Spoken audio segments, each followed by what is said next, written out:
Breaking Gulf News. London, I'm an avid Facebooker. I usually post happy snaps, political musings, lolcats and gratuitous food porn. So it probably came as a shock to my friends when I used the platform to announce my miscarriage. I had really clear motivations for the post.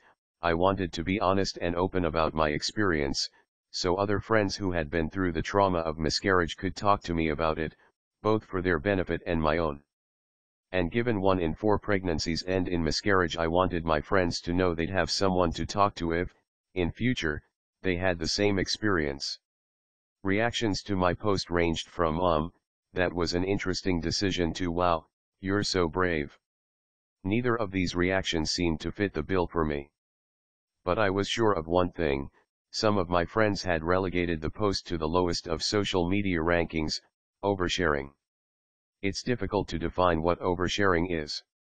Like Vegemite chocolate, it's apparently not the same experience for everyone. As a social media addict and longtime Facebook devotee, I'd describe it as something that gives other people an uncomfortable and unnecessary insight into your personal life or bodily functions, without reason / because it's cool or interesting to you doesn't cut it. /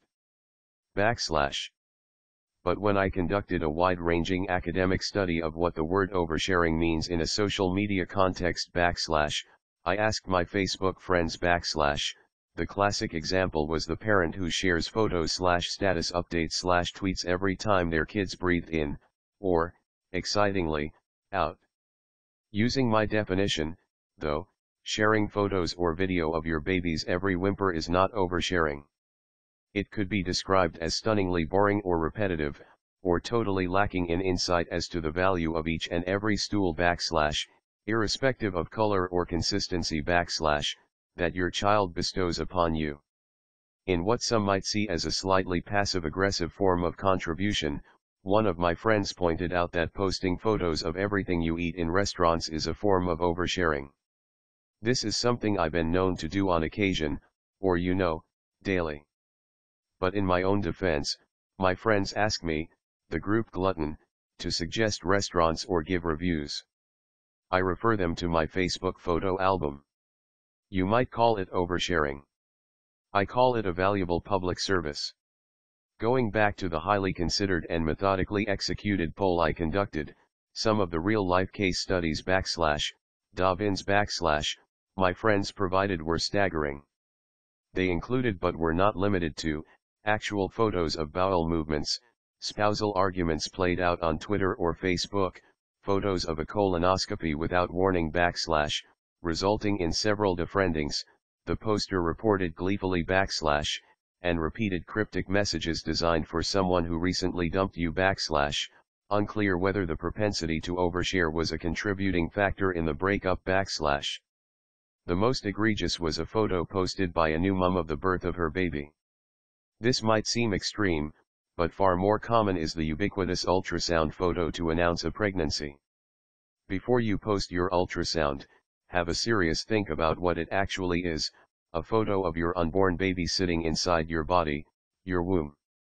Yes, I became your friend on Facebook to stay in touch, keep up to date with big news events in your life and share articles and news of interest. I did not become your friend on Facebook to get a complimentary, first-class ticket to Wombsville. In the words of a dear friend, your ultrasound is a matter for you, your partner and your gynecologist. But let's take a different example, a new mom who's posting repeatedly and with growing despair a difficult baby, perhaps with colic, or who's teething badly. What if she's in a new city? Or her friends don't realize she's struggling more than the average sleep-deprived new parent? What if those posts aren't designed to be boring, but are instead an opportunity for someone else, even someone she don't know well, to reach out and give her some support or advice? When I asked the same social media control group / my Facebook friends / about posts around depression, the answers didn't flow nearly as freely. While there have been many campaigns for awareness of the illness, it can still be incredibly difficult for people to reach out and ask for the help they need. As depression takes hold, often those suffering from it isolate themselves as a form of protection.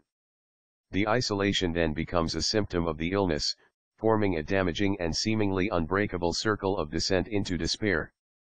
Despite huge strides in collective understanding of depression, posts about dark days can be too often classed as oversharing. This is both dangerous and risky, as we've seen from people who've left clear social media footprints outlining serious battles with mental illness. Miscarriage is not a topic that seems to be talked about widely, and as I suspected, once I posted about it, many friends, both male and female, publicly and privately, came to me to talk about their own experiences, ask me questions and offer me support. While some social media oversharing can seemingly be clearly identified / I'm 13 weeks pregnant, but don't expect an ultrasound post anytime soon / other topics are more difficult to pigeonhole. Be generous on social media when you read the posts of others. The one thing social media isn't lacking is people who are quick to judge. If you relegate everything to the whinging or oversharing basket, you might miss the opportunity to give someone a helping hand that they desperately need. But do us a favor? Unless you're launching a campaign to fight bowel cancer, spare us the colonoscopy diary. We've got our own expletive to be getting on with.